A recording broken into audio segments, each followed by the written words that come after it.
کوروش کبیر بنیانگذار امپراتوری هخامنشی و یکی از بزرگترین پادشاهان تاریخ در حدود سال 600 پیش از میلاد در ایران باستان به دنیا آمد.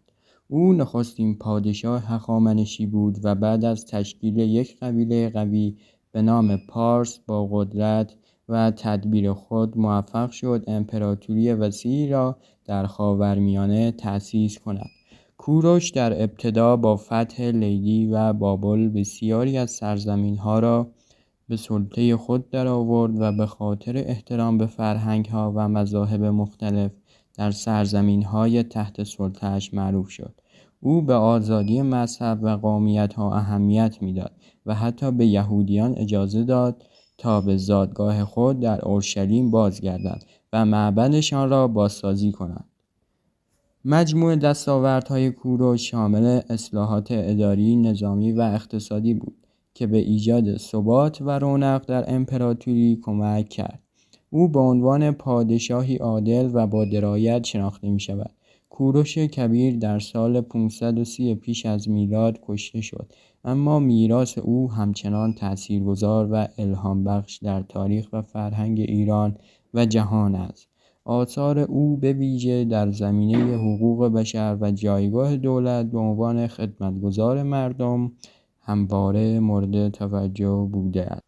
دکمه لایک و سابسکرایب رو بزن اگر از زندگی نامه کوروش خوشت اومد. کوروش کبیر به عنوان یک پادشاه عادل و با دیانت شناخته میشد و برخورد او با مردمانش تحت تأثیر اصول انسانی و اخلاقی بود. او به احترام و آزادی مردم اهمیت میداد و این باعث شد که تحت حکومت او اقوام مختلف بتوانند فرهنگ و مذهب خود را حفظ کنند.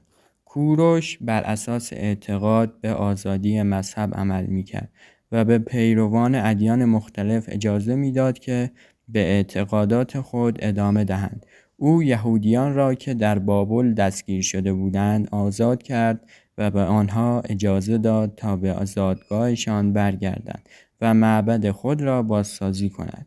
او شهرت زیادی به خاطر اسنادی دارد که به حقوق بشر احترام می‌گذارد، از جمله استوانه کوروش که به عنوان اولین اعلامیه حقوق بشر شناخته می‌شود و در آن به حقوق مردم و آزادی‌ها اشاره شده است. او سیستم اداری مؤثر را ایجاد کرد که باعث کاهش فساد و بهبود خدمات به مردم شد.